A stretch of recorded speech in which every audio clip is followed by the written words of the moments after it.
Hi Jodie, would you like to tell us what you think about the system and your story as well? Sure, thank you.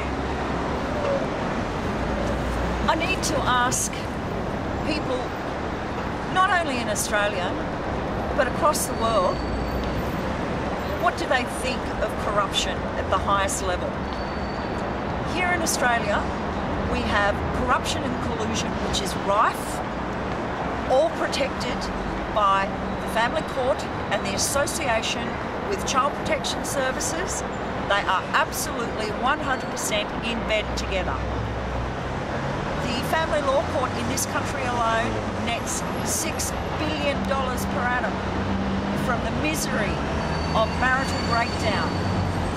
Children have a right to a loving relationship with both parents that are loving and caring. No child should be stripped of their parents.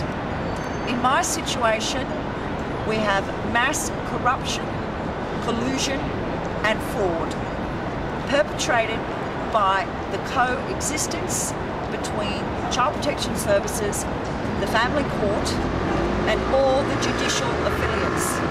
How is it that I ask you that you can send two children aged 9 and 11 for a holiday, a school holiday for 2 weeks to another state, and they are abducted, never returned, and both parents stripped of our parental rights? Both children have no relationship with either parent, and neither parent has done anything wrong. We are not criminals. We are not drug users. I am a professional. I manage a major radiology and nuclear medicine unit right here in the heart of Sydney. And the children's father works a family farm.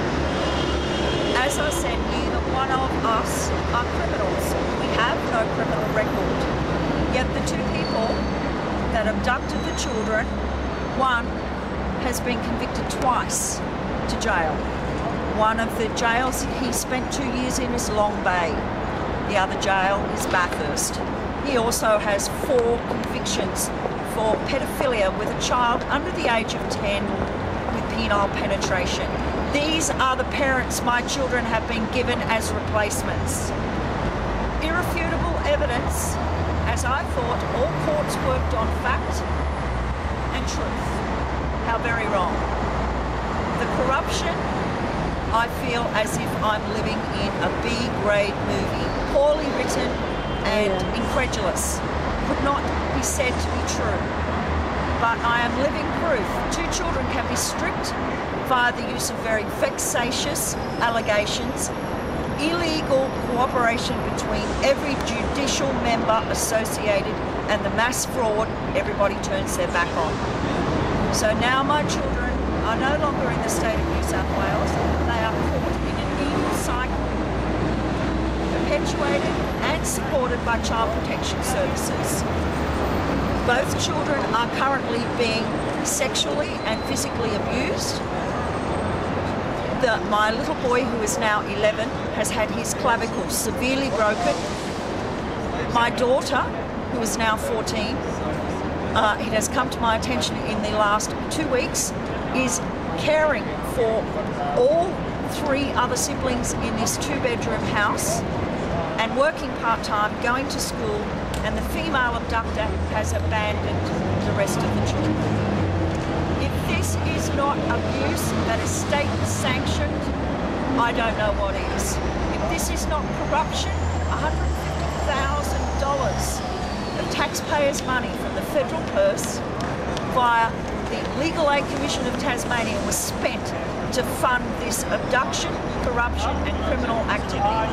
My case is now in the High Court, and I would urge any parent, gender aside, do not employ legal counsel.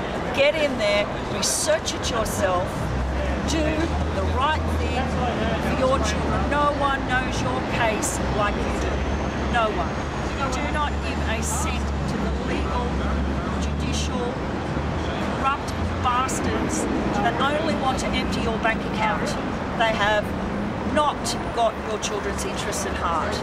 And that phrase, the best interests of the children, is used by Child Protection, is used by every court that's associated with children, be it family court, federal court, or children's court. The best interests of your children is in their pocket, nowhere else.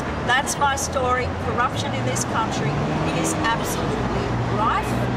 What we do need to do, and what everyone can do to help change this, is to lend their support so that we can bring about a Senate inquiry to amend the Family Law Act and to remove Section 121, which gags us, which says we cannot report nor speak about this. Well, Nicola Roxon, this message is for you. You will not silence me. You will not tell me I cannot speak about the corruption, unspeakable terror that my children face every day. I will shout it from every rooftop.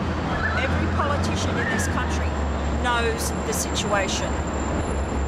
I will see every grubby judicial officer that's had their hands in this case in High Court in Melbourne in September. So to all you parents, please stand up and fight for your children.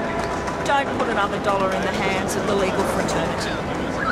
They are driving your dollar around. Their Mercedes, their yacht, their overseas holiday is at the expense of your children. Thank you. Thank you.